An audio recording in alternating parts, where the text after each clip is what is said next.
Welcome to the first episode of Recorder on the Wall, recorded live on June 22nd, 2017. I'm your host, Pete. I'm your other host, Jeremy. And with our guest, Drew. Welcome, Drew. Unfortunately, Matthias couldn't be here with us tonight, guys, so we'll catch him on the next go. But we reviewed Redwall, the very first published book in the series, ninth chronological. Published in 1986, we decided, why not? Let's start with the first one published, and we'll go from there.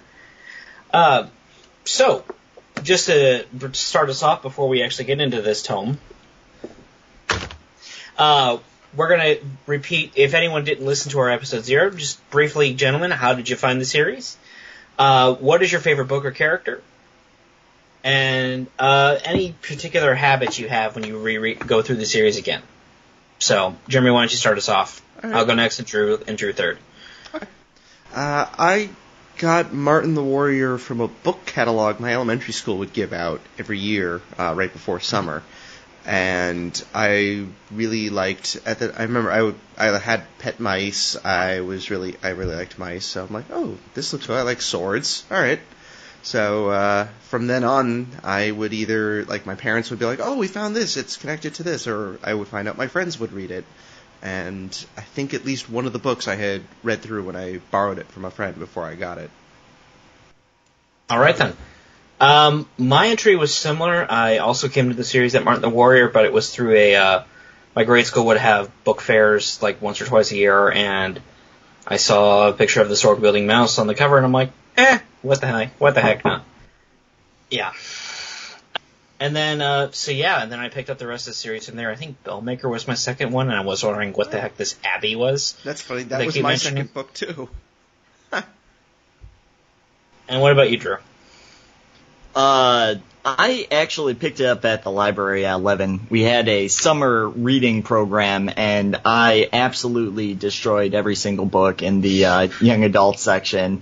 Because we would go on long trips, and so I would rent 6 or 7 books and just go through them while I was in the car. Oh, man, after my own heart. I loved this series so much that I actually bought all of the books at 13. I got them for Christmas, and we were just receiving boxes from random people for about, like, the next 2 weeks, and that was kind of exciting. Cool. And in terms of... Do you say particular habits when reading? If you like to read the series in a particular order, or you had like, I always wanted to do this one, or I don't know. No, actually. Oh, I'm sorry for cutting you off. I just kind of pick them off the shelves depending on my mood. The only ones that I haven't reread at least 3 times are Martin the Warrior because it made me cry, and Outcast of Redwall because I think that's the worst one. Interesting. See, the one I'm not looking forward to rereading is Doom White, because that one's nightmare fuel. Oh my god. I never read that one, so... You're in for a trip. For me, it's true. I know we're going to get some shade from people who like those specific books, but hey, that's what the podcast is for. So, yeah, but I think I wore out. I still have my copy of Salamandastron that's falling apart and signed. So I think that's where I always came back to the series when I did. Well, I just went rereading for this podcast. I was rereading my second copy of Redwall because the first one, the cover fell off. I ended up buying a copy about a year ago or two when we looked at the animation for our sister podcast. Yep.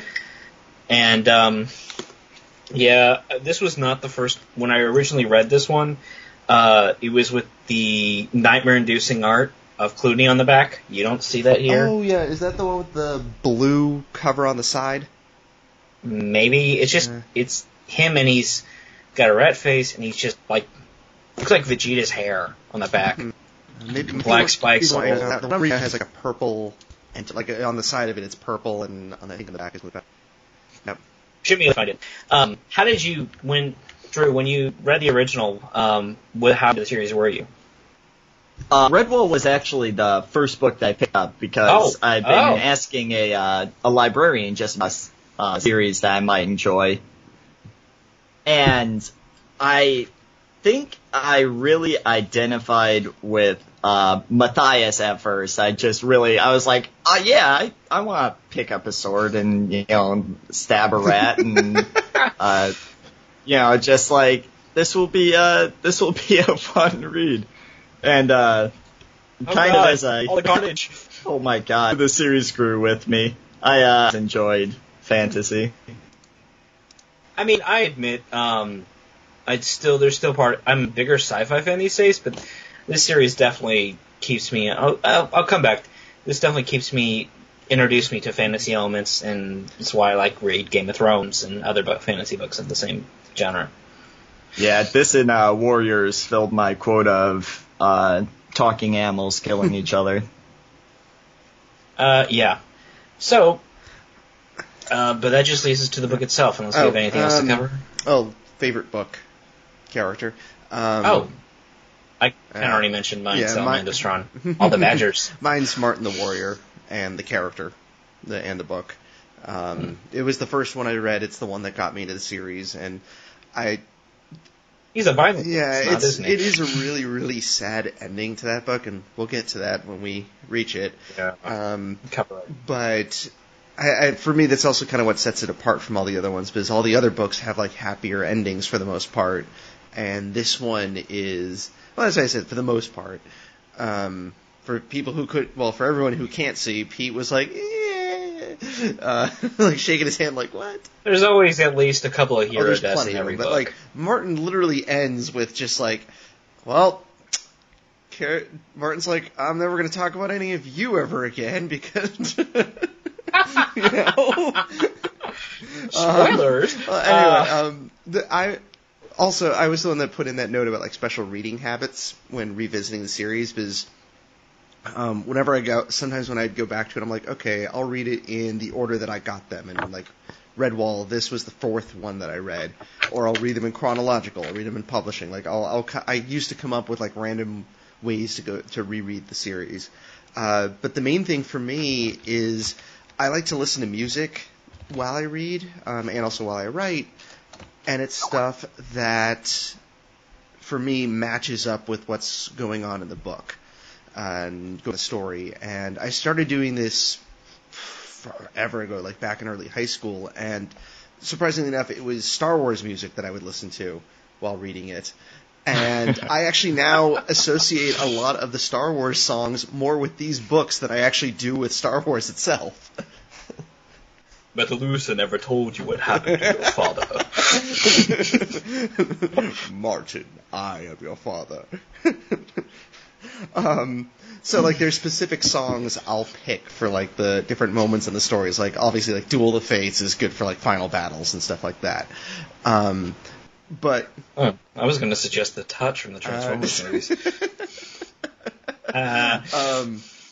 Or I like, for me, the song Luke and Leia from Return of the Jedi is, for me, I listen to it whenever I read stuff with Martin. Like, for me, that's his theme. And so whenever I hear that song, I think of Martin the Warrior. I think of his scenes with Rose in Martin the Warrior, the book, or where they discover his tomb in Redwall. So, like, I don't even think about Return of the Jedi when I hear that song. Okay. All right, then. Well, shall we get to the main article, then? Book 1. Can do. The Wall. So all of the Redwall books are separated into 3 parts books, or in case of Marl Fox, acts. Yeah, that was weird. We'll come to that when we cover that book. So we're only covering the first third of the book. Although I remember reading there was a book with 4 parts? Might be. We'll find out. We'll find out when we get there. Ignore me! We'll find out when we get there. Yeah. So yeah, we're covering the, quote, the wall, and I'm not sure what that's supposed to be referring to other than the walls of the Abbey itself. I think so, that's it. It's like a lot of the big plot of Clooney's campaign is trying to deal with the wall around Redwall. Like trying to scale it, eventually he tries to dig under it, and that does not go very well. which doesn't happen in this portion, but yes. So, and then we don't find out there is kind of something under the Abbey until a lot later. Something in the roof, too. There's that, and we don't find that out yet.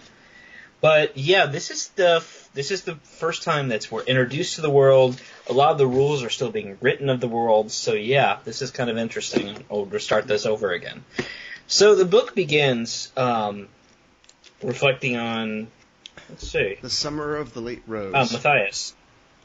Yep, nice. And these books only take place during summer with a little bleed into spring or autumn. There's never a winter book. Anyone ever noticed that? Or at least not that I read. There are ones that take place in winter. I know the bookends of Martin the Warrior take place in winter. There are ones. I think there's one of the books that I think in Outcast or Redwall goes to winter at Salamandastron. I know there's at least one winter at Salamandastron. But yeah, Mossflower starts during the winter too. Okay, I'll shut up because I totally forgot that. So, but yeah, the book begins, and again, if you're listening to this podcast, you've either read the book or you're counting us a spoil on it. So yeah, spoilers. Spoilers. The book starts off with Matthias tripping over his sandals. This is an important plot point. Literally, it's an important plot point. And you'll have to remember it for later. Write it down if you have to. The Abbot's kind of sterner than I remember. But the Abbots and Abbesses come and go in these series. But we find out Matthias was an orphan mouse basically coming to the gates. We never meet his parents or even hear about them. There's a lot of orphans in this franchise. Yeah, there are a lot of orphans in this franchise. I thought that was kind of fun just because it was never expounded upon, except for in the TV series where suddenly he had a sister who carried him to the gates. Died. Wait, yeah, what? You don't remember that in the cartoon? Yeah, it's been a long time since I watched the animated cartoon. All I remember is the abridged series, Redwall the abridged series by Hetherin. Oh no. Where they had the absolute worst voice for the sister. That's what I'm remembering right now. I'm gonna have to look that up later voice, on. I just think of like Dr. Girlfriend from Venture Brothers. Here, Matthias, I'm gonna carry you to Redwall.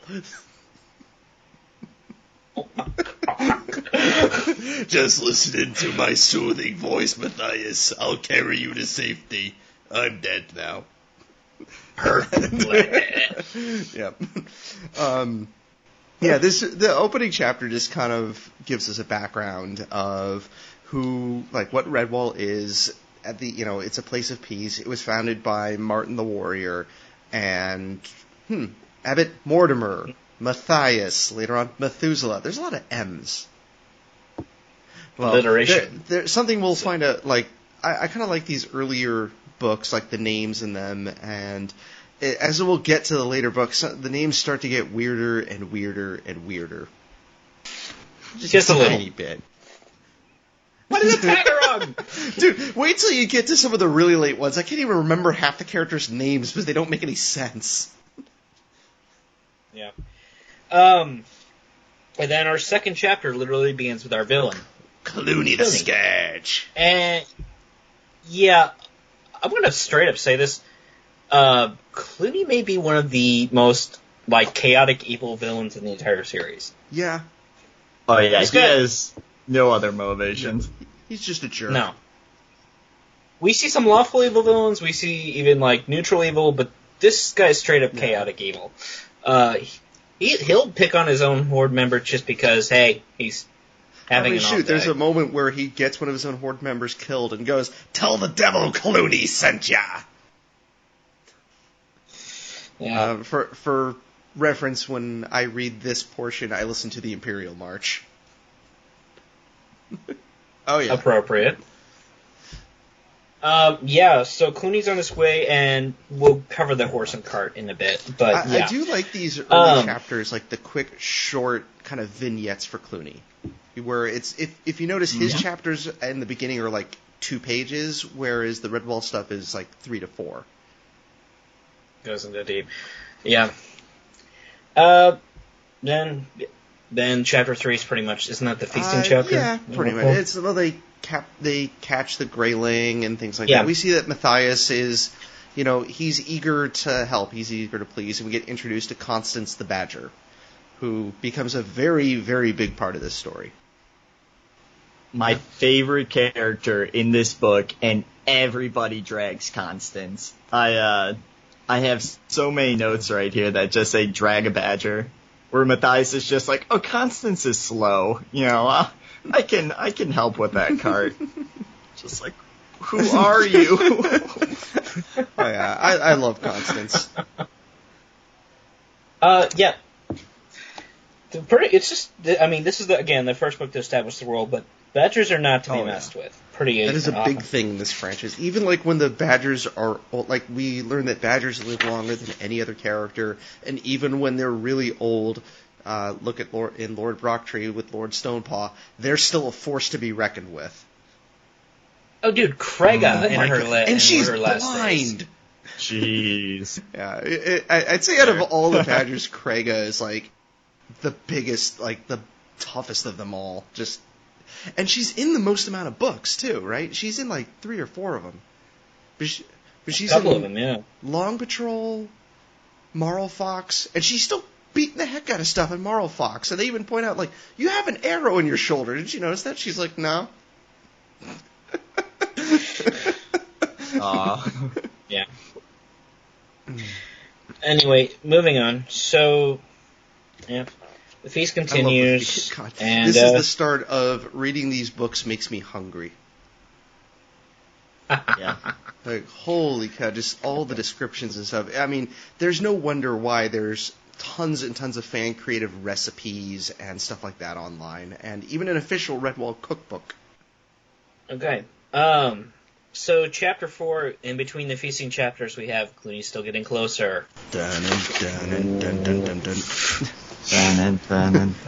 Yeah, we're getting to Cage goes into cart. Clooney's in the cart. Our Clooney. So then chapter 5 introduces to the Voles. Yeah. Like, Voles are never portrayed in a positive light in this entire series. Like, I don't think there's ever been... No. I don't think there's ever been, like, a strong Vole protagonist in this franchise. So chapter 5 is finally where the two plot lines intersect. Yep. And we get our horse and cart thing, and we have to talk about briefly. This is the first and only appearance of a horse in this franchise, which I think a lot of stuff in this book we can kind of pass off. Like, they do say Clooney's it's the first book. It's still establishing. I mean, there's a line where it says Clooney might be a Portuguese rat, And this would not be the first series to introduce something in the very first volume and completely forget about it later.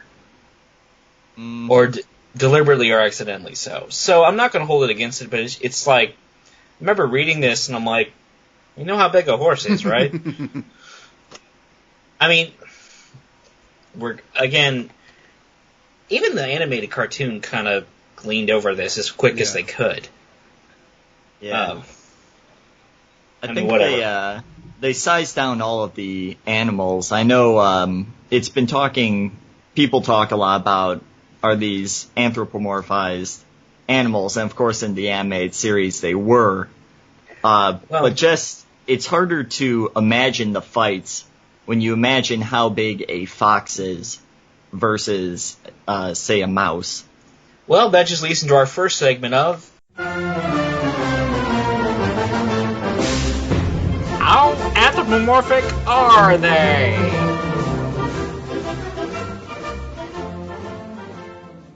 So, yeah, if in this first book, this definitely leans towards the more animalistic versus the anthropomorphic.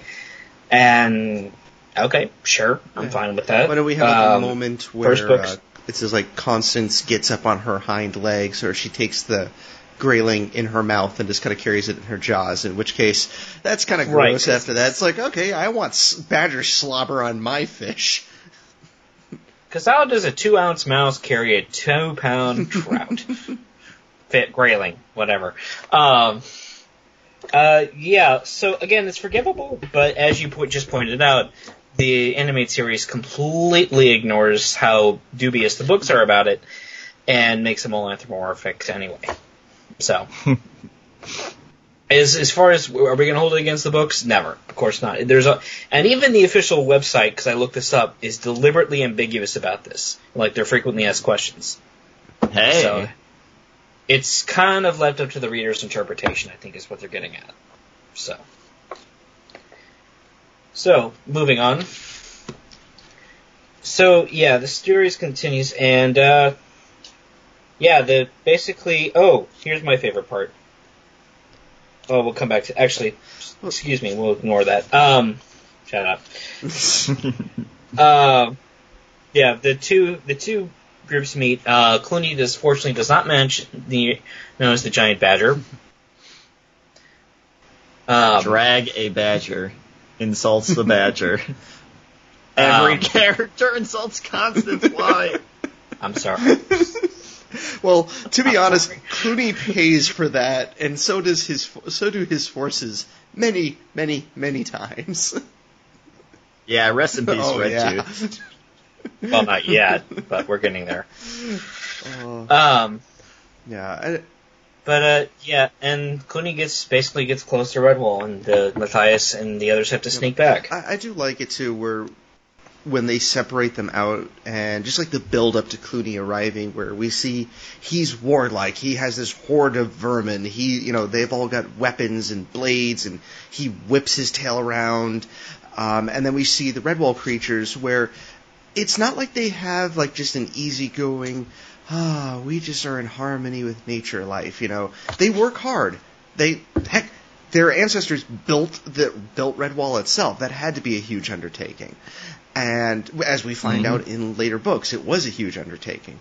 And, they obviously worked hard to put together their giant feast and things like that. So we see that, they're hardworking but peaceful. Like, they don't believe in violence, but they're willing to stand up for themselves. Yeah. Definitely. But we see the group gets it back to the Abbey. And the abbot actually identifies who the rat is, and everyone's like, that's impossible. Yeah. He's just a legend. I like that, too, where Clooney is so notorious for what he's done. Like, eventually people are like, no, he can't be real. There's no way. He's a boogeyman. Like, go to sleep or Clooney will get ya.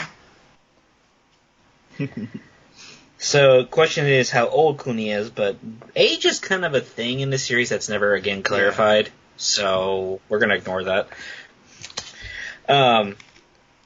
But my favorite part here is Constance, and again, I'm not making fun of her, I'm making fun of the series. Okay? Hey, Drew. Careful with my girl. I'm calling Spider Badger, okay? Yeah. Because she says outright her badger senses tell her that Clooney's a badger sense is tingling. Bad Anyone guy. call for a web slinger? Spider Badger.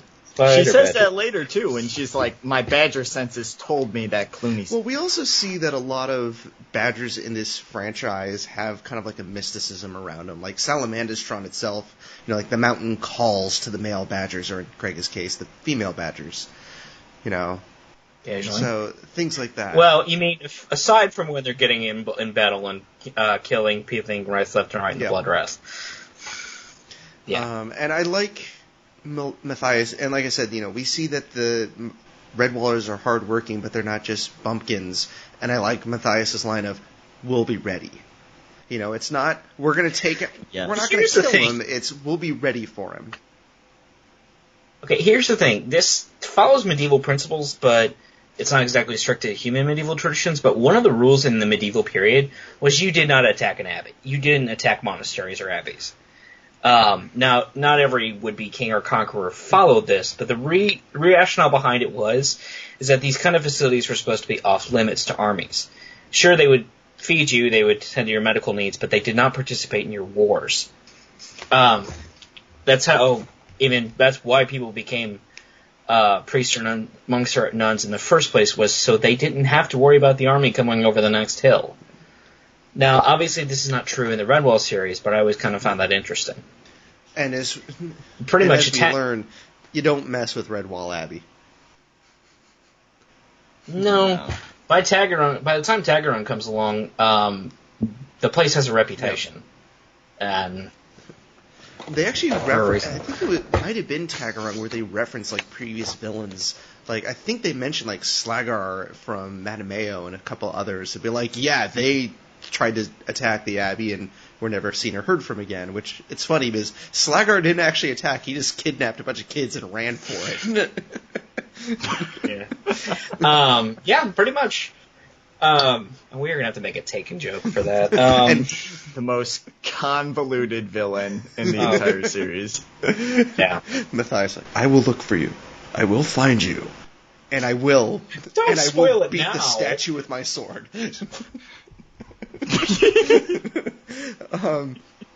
Yeah, again, you know what? I like Matthias throughout this whole book, where he starts off as kind of a bumbler, and then we see him kind of stand up and be kind of like a natural leader. And I don't think, and you know, a lot of people could say like, oh, she's the main character, of course, you know, Gary Stu or whatever. I think it's more of, I could see him up at night reading and listening to stories of Battles of the Past, reading about Martin the Warrior, and being like, I want to be like that someday. And now this is his chance to do that. That's one of the things that I thought was really clever about the first chapter, whether intentional or not, was the mentions of Matthias's shoes and how clumsy he is. I just thought it was kind of a subtle nod to the fact that Matthias has big shoes to fill with Martin. I like that. Literary alliteration. I like that. So,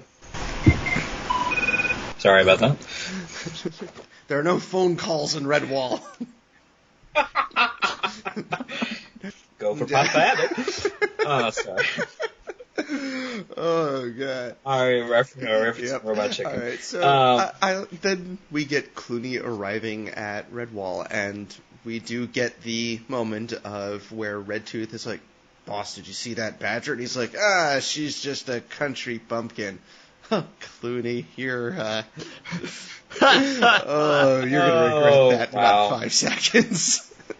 But I like it too, where you have the leaders showing no real fear towards him, Matthias, especially Constance and Mortimer, and whereas, you know, Matthias tries to tell the others, like, oh, don't worry, we're escorting him, and like the guards are like, we don't want to go, and then Clooney goes, go, I'll eat ya, and they all run for it. You know, to show that they're able to put on a strong front, but they've never faced anything like him before. Even though, if they've read history, anyway, I'll shut up. And then, I think with Matthias, he's coming off a bit more pretending to be brave, and also a bit more reckless, because he's trying to emulate, like, Martin, and then, whereas Constance literally just does not fear him, but she's like, I could eat you. I'm gonna pick my teeth with you.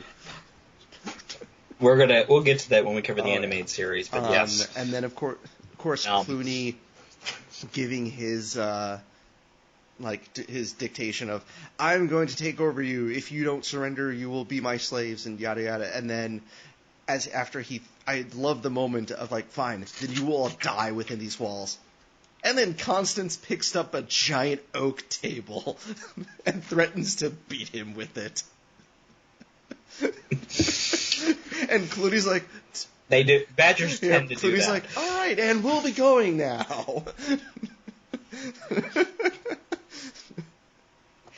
I also wanted to point out something. I don't know if this really comes up in later books, but before Clooney even gets to Redwall, he sends out recruitment officers to local color. Yes. And this struck me as odd because usually, to my memory, and again, I haven't touched the series in years. Pretty much most of the time we see hordes, they're kind of self-contained by this point. There's a few that mix and match, like in Martin the Warrior, Badrang recruits all of Clog's men after defeating him in battle. But I think this is one of the few times we're explicitly told there were other, quote, vermin species in the area, and they just kind of get drafted, in effect. Yeah. Let's keep an eye out for that in the other books. Yeah, definitely in the future. Although most of them pretty much sign up anyway. Yeah. A few of them have to be convinced. I did like that, where some of them were like, it's Clooney? Heck yeah, I'm joining up. So, let's see. I'm getting through that Yeah, so the Abbey also sends out the bells before Clooney actually gets there to say, hey, everyone in the area, you want to come we in. get the repeated references to the Joseph Bell, which becomes a very big thing later on, and in other books we find out its origin. It was funny that you mentioned the other vermin in the area. I always saw was kind of odd that some of them had to be press ganged into Clooney's army, but none of them responded to the bells and went into the Abbey, despite the fact that we can see in the scene where they were yelling at Constance about calling Clooney evil without getting to know him, that the Redwallers don't really have any aversion to rats or stoats or weasels or foxes at this point. No. I mean, the rules of species equals alignment have not been established They yet. even let Chicken Hound, a fox, into the Abbey later on.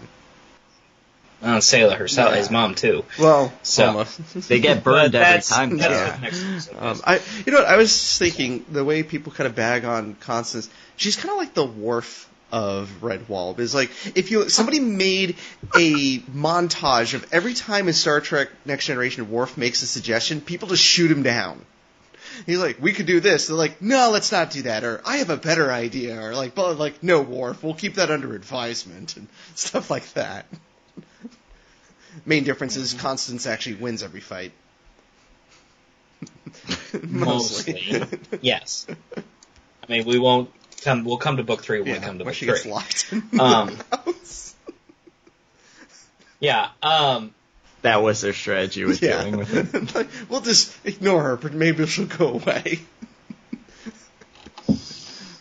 Yeah, that doesn't always work out that well. Badger and Badger jail. So this is also the few times we get in the series mentioned other species that never show up again. Mm-hmm. Well, the beaver's not in this yet, but yes. We get mentioned that Clooney's various crimes, like apparently his horde ate a thing of piglets. Stampeded cattle. Excuse me. Through a village, a human village? Nobody knows. That's the question.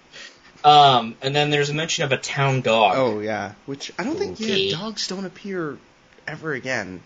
We get cats. No, it's just we get wild cats in multiple stories, but no dogs. Yeah. I mean, the closest we're going to get is foxes, in effect. So, and that not quite fox wolf thing in Bellmaker, but we'll get to that. Wolf, yeah. Ergen Negru. Yeah. A wolf, yeah. So moving on. Clooney takes a couple of attempts to get inside the Abbey, first by trying to climb over it, and the guards are asleep, but they pretty much repel that.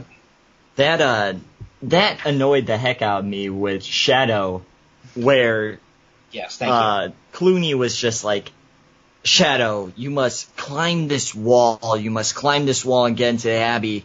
And don't even think about opening the doors. The mice are too adept for that. You can't open the door. I didn't even think about that. So you should sneak into their house and steal a picture.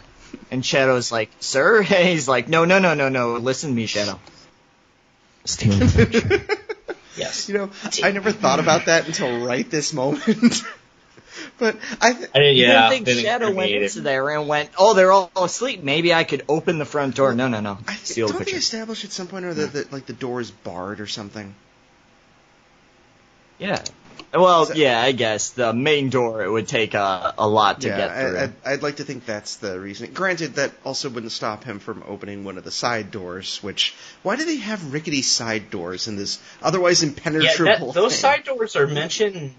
The side doors are mentioned in more than one book, but no one ever seems to notice that there's another way in. I guess the villains kind of see it as a challenge, you know, like, if I sneak in, I'm not as, you know, like, if I sneak in, I'm less of a rat, or less of a fox, or less of a whatever the heck creature I am. You know, I must defeat these walls.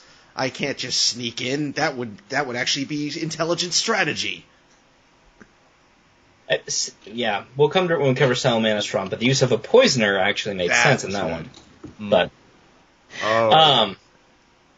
So the other thing I want to point out here is, Clooney's obsession with Martin the Warrior, and even to the point of nightmares. Which this is the first instance, and not the last, that we see Martin invading villains' dreams and doing just random mysticism that is completely unexplained in this franchise. The series doesn't it doesn't do a lot of mysticism at all. What little we get is kind of usually just attached to Martin directly. It can also happen when someone is near death, or the unexplained seer thing, which does it even happen in this book? Do we get a seer? We don't get that in this book. We get that in, so Outcast of Redwall has that, Tagarung has that. A lot have that. I'm just asking about this. No, because we usually, and it's always the fox. It's always a seer fox. Yeah. Sella. Okay. Now, Shadow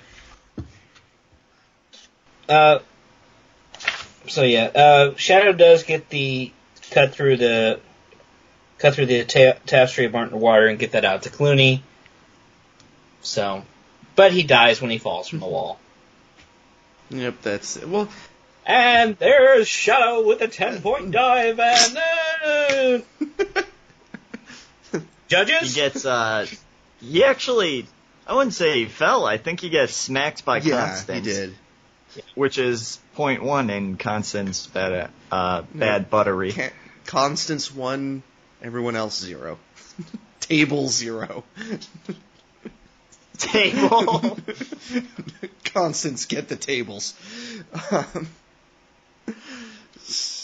I like his idea of stealing the piece of tapestry. He's not just focused on killing everyone, he wants to demoralize them, and that's one of his ways to gain victory. It is. It's one of the first signs of Clooney's intelligence is the fact that he recognizes that this is a symbol to them. And he's correct. In the following chapter, Matthias feels like they cannot win the war without getting Martin back, and so do the rest of the Redwallers. And it's different from, like, in Barrel Fox, where they just go, hey, that thing looks valuable, let's take it. Oh, yeah, that thing's neat. Look at that cool thing. Ours. Oh, yeah. Well, we can't all be Bender Benning Rodriguez when it comes to ridding the Abbey.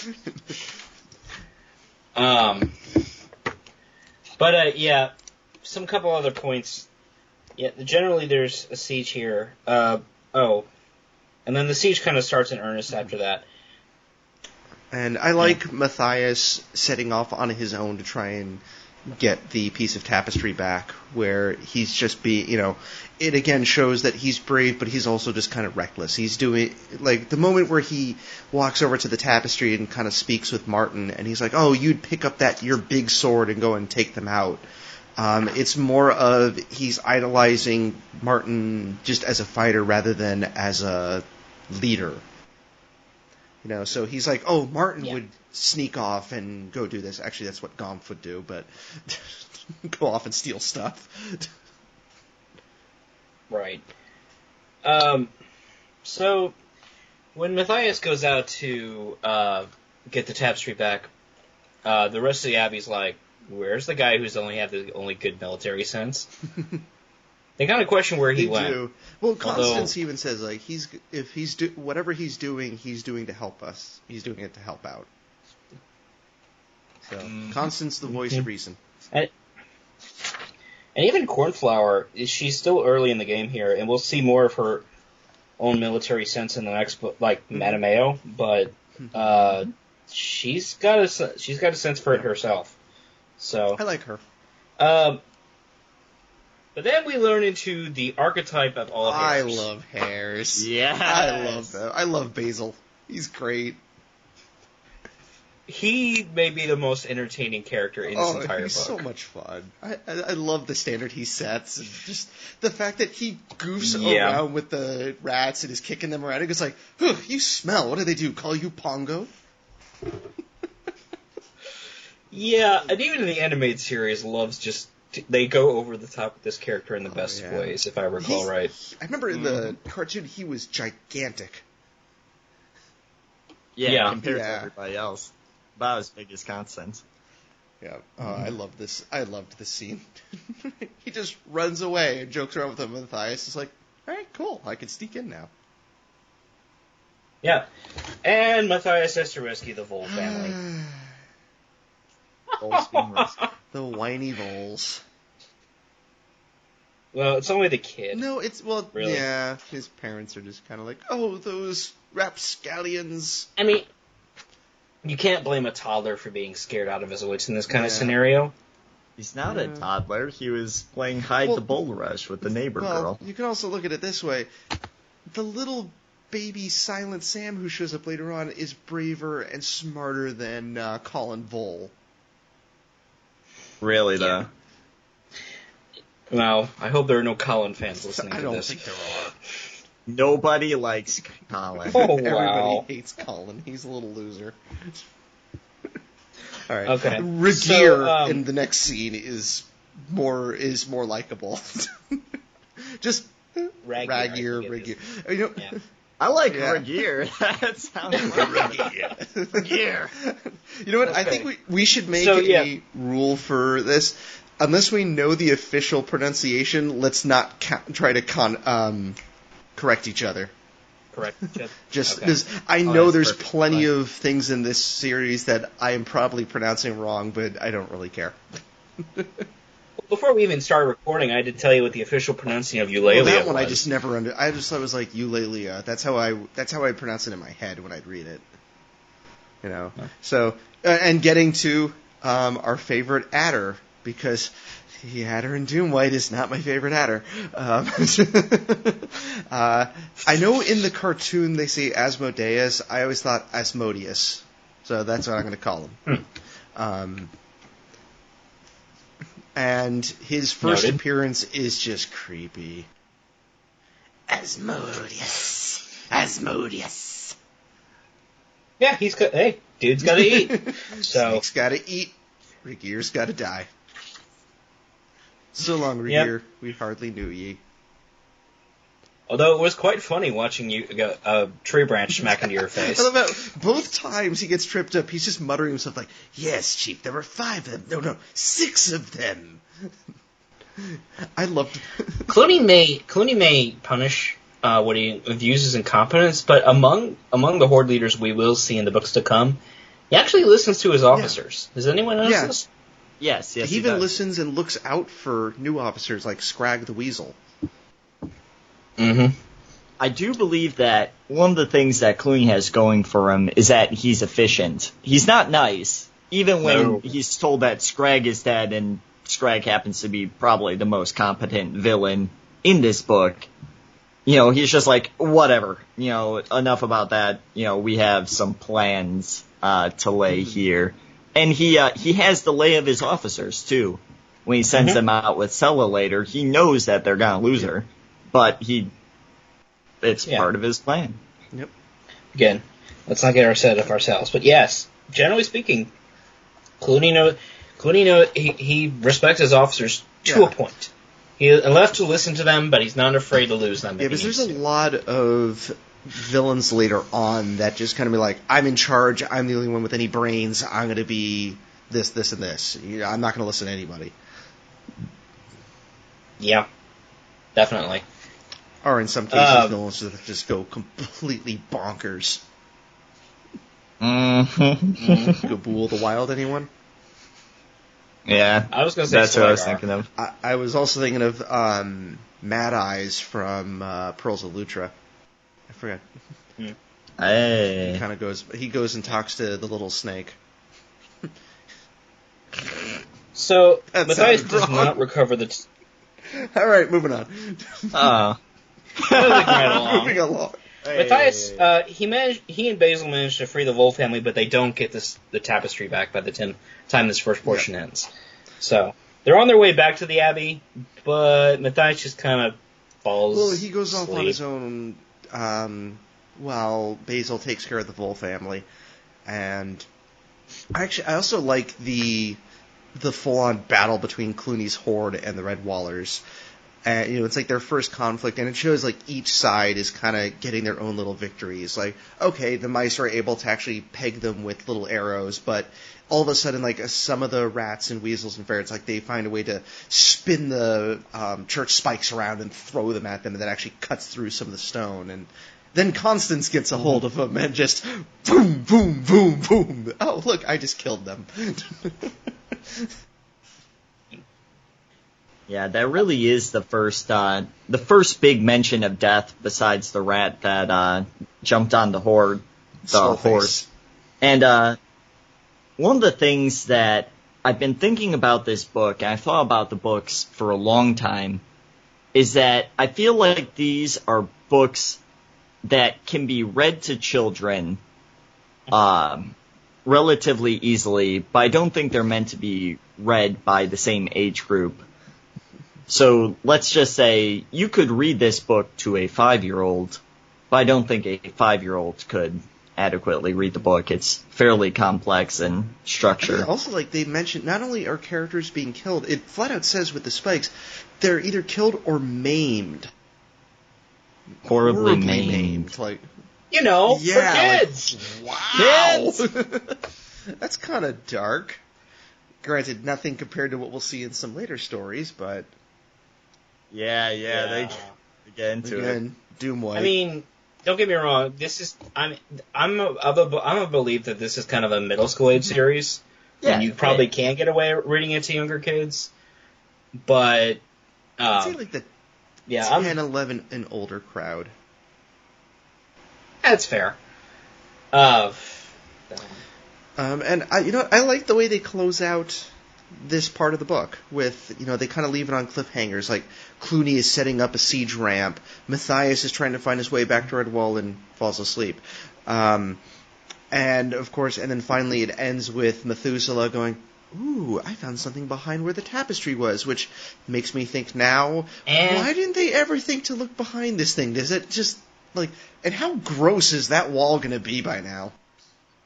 Like, good God. I mean, this also sets up a series trope where there's always a puzzle to figure out, no matter what kind of horrible war is going on in the background. I like that, though. I like the riddles. I like the puzzles. I like those in the series. Like, Pearls of Lutra, I think, is, like, the pinnacle of all that. Oh, jeez, yeah. And they even point out that the one that left the puzzle is like, God, she was a jerk.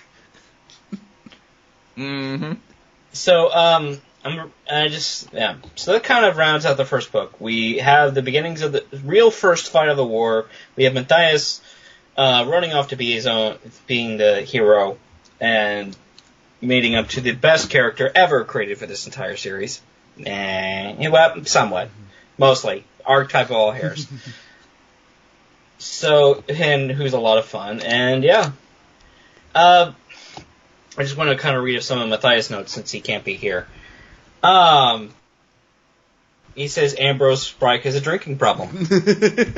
Yeah. Yes, he does. Yeah. We're never really given, like, we're told this entire series where someone's outright drunk. It's always implied. You know what? There's a lot of the sea rats get drunk on grog. Like, it'll actually say they have, bloodshot eyes, and they'll actually be slurring their speech at points. Okay. I meant on the good creature side. They never get drunk. But here's the thing about actual strawberry cordial. It's alcoholic. So, unless they're all making, like, non-alcoholic versions of all their stuff down there, yeah. I think the shrews might get drunk at least once in a while, because they do drink, it's flat out called shrew beer. True beer. I mean, you could pull a Hogwarts here and say that, the whole butterbeer thing. Beer. Oh, God. I'm going to say, you could pull a Hogwarts here and say, butter, where they have the whole concept of butterbeer, which it's like maybe a 0.1% alcoholic drink, so it's not really. But it's hard to say. What else? I liked. He pointed out there was a really good line in during the feast where Ambrose Spike is doing the magic tricks, and the line that always stuck out to me, and he points it out here, is Ambrose made a few mysterious passes and produced the shell straight out of the mouth of an awestruck infant mouse. Was it magic? Of course it was. You know, I don't know. That was always like such a charming line. Yeah. And though we see in the series, there's no such thing as real magic beyond the occasional mysticism. This is true. So, let's see. Oh yeah, Clooney has, quote, strange moods. Matthias is suggesting there may be some underlying mental illness here. Well, in Quite all possibly. honesty, if you were the smartest of a big group of mostly dumb rats with names like Skullface and Redtooth, wouldn't you start to go a little bonkers after a while? I mean, come on. You look at... There's a guy named Cheese Thief. I mean, that is like the lamest name out of any villain. Did your mom hate? Yeah. It's like, oh, did your mommy come up with your villain name for you, Cheese Thief? Like, for goodness sake, Cheese Thief. Rag on you, boy. Cheese Thief. You know, we got like Redtooth and Skullface, and I always liked Dark Claw. I thought that was a cool name. And Cheese Thief. Like, really? Come on. Well, as we'll see what happens I'm later. going to bag on him for the rest of the story. Yeah, because he actually shows up in the story like he's trying to climb the ranks here, and he's jealous of other officers. Hold on to that. Well, we can remember he was a little jealous of Scrag the Weasel, and we'll find out what happens with that in the next part. Yeah. What else did he put here? Matthias is a little bit harsher on Clooney than we were. He thinks that Clooney only looks out for number one. Yes, yeah, that's true. But he, unlike a couple of Horde leaders we will see in the future, like we said, he does listen to his officers. But no Horde leader does not think of self-interest first. I do like his comment. If Shadow is the Redwall equivalent of a ninja, does that make him Splinter?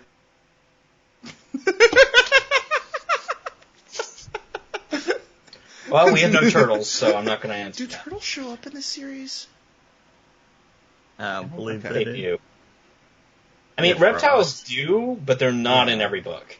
They're kind of rare, I remember, like, when the lizards show up in Pearls of Lutra, they're a real force to be reckoned with. They're like, yeah, we'll come to that when we... also, one thing we have not covered, the first appearance of St. Ninian's Church. This is an outbuilding of Redwall, and that's what I call it, is because it's basically always a home to one group or another, but invariably, and they... Even the author at one point pretty much calls himself out in the series. Pretty much every bad guy to come after Redwall uses this as a staging base. They even, they take care of that in Pearls of Lutra. They do, and we'll cover it. Get rid of that thing. They cover about that, honestly. We'll cover it when we get to that book. But yeah, this is just the first appearance of it, and yeah, this is the first time it's used as staging base against Redwall. And they do point out eventually I think it's in Legend of Luke, they point out where the name comes from. Oh yeah, shipping intensifies. I mean, the book does its due diligence and just doesn't pair Matthias and Cornflower together, but from the start, it's pretty obvious, like, here you go, kids. There's going to be mutual attraction and flirting the entire time. Yeah. Well, no, it's built upon well, though. They do a good job. Yeah, it is. And as much as as in this review podcast, as much as we're going to make jokes at the book's expense, especially about badgers. Sorry, Drew. Hey, just be glad I didn't reference the badger meme. Mushroom? Because we have a snake.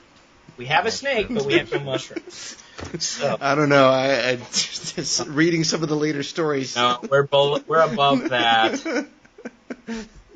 We are above referencing a meme. No, I wasn't referencing that. I was referencing the fact of, like, hallucinogenic shrooms. So that's what Clooney took when he went to sleep. Actually, there is a story later on in Salamander Storm where they burn incest and suddenly have visions, so, you know. Yeah. Something I actually wrote as a positive for Constance, you know, just, giving her props. She's the first... She is the first instance of something that becomes a staple in this franchise, which is very strong female protagonists and the protective badger mother. Yeah. Yes. I mean, the series got a lot of criticism up until Triss, that the only people to wield the sword were male. But you're not wrong in that. There's not a lot of female vermin species, there's a lot of female on the other side. We get a lot of badger mothers that are sometimes seen as like peaceful, but then the minute you threaten the kids, they'll put you through a wall. Or implied on the animated series, bite your head off. And so I like that Constance is the first instance of that. And even in the next book, in Madame Mayo, she continues to be like the most threatening person in that in Redwall. Like, she's awesome. Yeah. And Indeed. she's not a main character like Triss and Mariel in future books, but I think she gets plenty of great moments in this story. And it sets the standard for other ones, especially like Krega. Okay, I think that pretty much rounds this out. Okay. Unless you guys think of anything else I missed. Oh, moles. Oh, That's I love another the one of these moles. mentions. I will say this, when I was a kid, I could not understand what they were saying. It took me a while to learn it too. I would have to sound it out initially as a kid, and then eventually I adapted enough so I could read it straight. I think like once in a while my parents would take a look at the book and be like, "What the heck?" Yeah. That was like the only thing. And I do like the consistencies of some of their pronunciations, like Marthin the Warrior and stuff like that. Like a little thing. You know, I always like the moles. Like, they always seem like the more sensible characters. And they're considered like strong too. It's like they'll even say like, "Oh gosh, their digging claws are powerful, but they're such gentle creatures." Well, by the time we hit Martin the Warrior, what a group of moles can do to a collected tunnel. Yeah. Yep. Anyway. So, yeah. And then Martin's outright... there's also Matthias talking outright to Martin, I guess, in his dreams. No, it's the scene where he goes up to the tapestry and just got like, "What would you do?" And I mean, he does have the dream where Martin's like, "Save me, Matthias! Help me!" Well, you're Nabby Warrior there, are you, buddy? I am the ghost of Martin. Although that's more of a Clooney's thing, because as the nightmares are about to continue. Martin's like, "I'm gonna haunt you." Martin likes doing that a lot in a lot of the stories. He just kind of shows up. Clooney, I'm haunting you. Oh, see, like also in I think it was either Outcast or Tagarung, where they're like, I only see a mouse with a sword. Like, what are you talking about, a mouse with a sword? Yeah, that shows up in Madame Mayo, but again, we will get to these in time. Oh, Let's not get ahead of ourselves. Oh, yeah, there's an example of a seer not being a fox. The crow. Okay. Yeah. Again, let's Yeah. not get ahead of ourselves. All right, so Martin's a ghost. Okay. Matthias is a reckless hero. Clooney is a mean one. You're a mean You're a mean one, Mr. Clooney. Oh, no. And Regier likes talking to himself. Well, I mean, it's important to get your story straight before you head back to your boss. Oops, snake! And that's the end of that chapter. Yeah. Okay, I think we've covered everything. So, Drew, did you want to plug anything before we end? For our listeners to go to? Not necessarily. I have a few notes in here just kind of about the narrative structure and Brian Jake's writing ability, but I'm not sure that's useful at this point. Up to you, man. Okay, so Jeremy, where can they find us on the web? You can find us at, it's recorderonthewall.com, right? Yay, I got it right! Yeah, you got it right. We are on Google Play Podcasts. We are on iTunes Podcasts. And we have our own RSS feed. And also, if you like the sound of our voices, which hopefully you do, you can also check out our other podcast, which is a bit more PG-13, sometimes a little bit more rated. The Frustrated Fans at frustratedpodcast.com. Shameless plug. Plug. Yeah, well. And if you were ever interested in being on the podcast itself, we always like hearing what people can offer. Look for our posts on the Redwall subreddit, Eulalia, and the official Redwall forums, where Matthias is an 720s is an admin. Would the Redwall subreddit be called the Redwallet?